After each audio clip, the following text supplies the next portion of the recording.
SD. ಕೋಟೆ ಪಟ್ಟಣದ ಆಡಳಿತ ಸೌಧದಲ್ಲಿ ರಾಷ್ಟ್ರೀಯ ಹಬ್ಬಗಳ ಆಚರಣಾ ಸಮಿತಿ ವತಿಯಿಂದ ಬಸವಣ್ಣನವರ ಜಯಂತಿ ಕಾರ್ಯಕ್ರಮವನ್ನು ಆಯೋಜಿಸಲಾಗಿತ್ತು. ಚುನಾವಣಾ ನೀತಿ ಸಂಹಿತೆ ಜಾರಿ ಇರುವುದರಿಂದ ಕಾರ್ಯಕ್ರಮವನ್ನು ತಾಲೂಕು ಆಡಳಿತವು ಸರಳವಾಗಿ ಆಯೋಜಿಸಿತ್ತು. ಈ ಕಾರ್ಯಕ್ರಮವನ್ನು ಬಸವಣ್ಣನವರ ಭಾವಚಿತ್ರಕ್ಕೆ ಪುಷ್ಪಾರ್ಚನೆ ಮಾಡುವ ಮೂಲಕ ಅಧಿಕಾರಿಗಳು ಹಾಗೂ ಮುಖಂಡರು ಉದ್ಘಾಟಿಸಿದರು. ಕಾರ್ಯಕ್ರಮವನ್ನು ಉದ್ಘಾಟಿಸಿ ಮಾತನಾಡಿದ ಭೀಮನಹಳ್ಳಿ ಬಸವರಾಜು, ಬಸವಣ್ಣನವರು ಸಮಾನತೆಯ ಹರಿಕಾರ, ಈ ದೇಶದಲ್ಲಿ ಜಾತೀಯತೆ ಎಂಬ ಪಿಡುಗನ್ನು ತೊಡೆದುಹಾಕಬೇಕೆಂದು 12ನೆಯ ಶತಮಾನದಲ್ಲಿ ಹೋರಾಟ ಮಾಡಿದ ಮಹಾನ್ ಶರಣರು.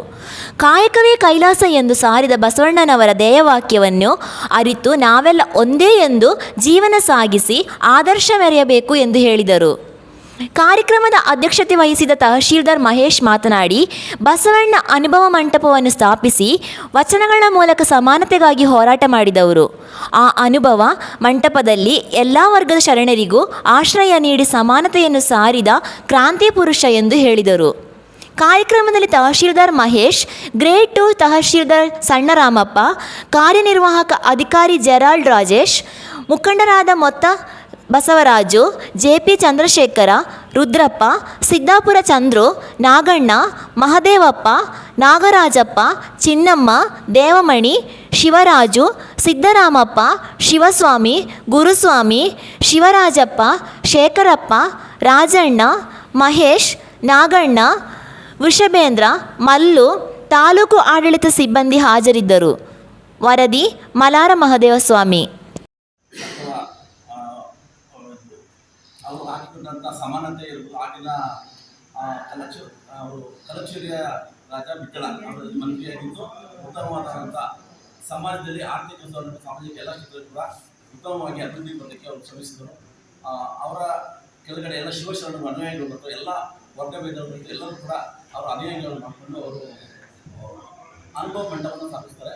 ಅದರಲ್ಲಿ ಎಲ್ಲಿ ಜಾತಿ ಮತವನ್ನು ಲೆಕ್ಕಿಸಿದ ಎಲ್ಲರೂ ಕೂಡ ಅವರು ತಮ್ಮ ಶರಣರು ವಚನಗಳನ್ನು ಜನಸಾಮಾನ್ಯ ಅನುಕೂಲದಲ್ಲಿ ಸರಳವಾಗಿ ಅವರು ವಚನವನ್ನು ರಚಿಸ್ತಾರೆ. ನಾವು ಈಗಿನ ಒಂದು ಇದಕ್ಕೆ ಬಂದಾಗ ಈಗಿನ 12ನೇ ಶತಮಾನದಲ್ಲಿ ಸರಳವಾಗಿ ಅವರು ವಚನಗಳನ್ನು ರಚನೆ ಮಾಡಿ ಜನಸಾಮಾನ್ಯದಲ್ಲಿ ಇರುವಂತಹ ಸಮಾನತೆ ಇರ್ಬೋದು, ಬೇರೆ ಒಂದು ಕಷ್ಟ ದರ್ಪಣೆಗಳಿಗೆ ತೊಂದರೆ ಆಗದ ರೀತಿಯಲ್ಲಿ ಈ ಸಮಾಜದ ಅಧ್ಯಕ್ಷರಾದ ಬಸವರಾಜಪ್ಪನವರೇ, ಮುಖಂಡರಾದ ನಾಗಣ್ಣವರೇ, ಬಸವರಾಜಪ್ಪನವರೇ, ಜೆ.ಪಿ. ಚಂದ್ರಶೇಖರವರೇ, ರುದ್ರಪ್ಪನವರೇ ಮಾಡ್ತಾ ಇದ್ದೀವಿ. ಒಂದು 25ರಿಂದ 30 ಜಯಂತಿಗಳು ಆಗ್ತಾ ಇದ್ವಿ. ಬಸವ ಜಯಂತಿ ಆಗ್ಬೋದು, ಅಂಬೇಡ್ಕರ್ ಜಯಂತಿ ಆಗ್ಬೋದು, ವಾಲ್ಮೀಕಿ ಜಯಂತಿ ಆಗ್ಬೋದು, ಕನಕ ಜಯಂತಿ ಆಗ್ಬೋದು, ಹೀಗೆ ಹಲವಾರು ಜಯಂತಿಗಳನ್ನು ನಾವು ಮಾಡ್ತಾ ಇದ್ದೀವಿ. ಯಾತಕ್ಕಾಗಿ ಜಯಂತಿಗಳನ್ನು ಮಾಡ್ತಾ ಇದ್ದೀವಿ ಅನ್ನೋ ತಿಳ್ಕೋಬೇಕಾದನ್ನ, ಜಯಂತಿ ಮಾಡೋ ಉದ್ದೇಶ ಏನು ಅನ್ನೋದನ್ನು ತಿಳಿಬೇಕಾಗಿದೆ. ಇವತ್ತು ಇಂಥ ಮಹತ್ವರ ವಿಚಾರವನ್ನು ತಿಳ್ಕೊಳ್ಳೋ ಸಲುವಾಗಿ ಜಯಂತಿ ಕಾರ್ಯಕ್ರಮವನ್ನು ತಾಲೂಕನ್ನು ನಾವು ಆಚರಿಸ್ತಾ ಇರೋದು. ಇದೇ ಬಸವಣ್ಣನವರು ಅವರು ಮೂಲ ಕರ್ನಾಟಕದವರೇ, ಬೇರೆ ಜಿಲ್ಲೆ ಬೇರೆಯವರ ತಾಲೂಕು ಜಿಲ್ಲೆ ರಾಷ್ಟ್ರ ಜಿಲ್ಲೆ ಅವರು ಸ್ಟೇಟ್ ಏನಲ್ಲ. ಮೂಲತಃ ಬಸವಣ್ಣನವರು ನಮ್ಮ ರಾಜ್ಯದವರೇ. ಅವರು ನಮ್ಮ ಕರ್ನಾಟಕದಲ್ಲಿ ಬಾಗೇವಾಡಿ ಎಂಬಲ್ಲಿ ಹುಟ್ಟಿದಂಥವ್ರು.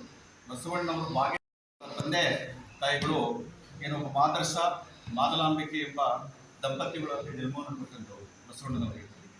ಬಸವಣ್ಣನವರು ಉದ್ದೇಶ ಇಷ್ಟೇ, ಏನು ಸಮಾಜದಲ್ಲಿ ಇವತ್ತು ಇದ್ದ ಜನಗಳು ಜಾತಿ ವರ್ಗ ಮತ್ತು ಈ ವರ್ಗರಹಿತ ಅನ್ನೋದನ್ನು ತಪ್ಪಿಸಿ ಸಮಾನತೆಯನ್ನು ನಾವು ಪರವಾಗಿ ಹೋರಾಟ ಮಾಡಬೇಕು ಅಂತ ಹೋರಾಟ ಮಾಡಿದಂಥವ್ರು ಬಸವಣ್ಣನವರು. ಅವತ್ತು 12ನೇ ಶತಮಾನದಲ್ಲಿ 850 ವರ್ಷಗಳ ಹಿಂದೆ ಅವತ್ತೇ ಬಸವಣ್ಣವರು ಇದನ್ನು ಹೋರಾಟಕ್ಕಿಳಿದಂಥವ್ರು. ಸಮಾನತೆಯನ್ನು ಕೊಡಬೇಕು, ಪ್ರತಿಯೊಬ್ಬ ಮನುಷ್ಯನು ಪ್ರಜಾಪ್ರಭುತ್ವದಲ್ಲಿ ಸಮಾನತೆಯನ್ನು ಬಾಳಬೇಕು ಅನ್ನೋದೇ ಅವ್ರ ಉದ್ದೇಶ.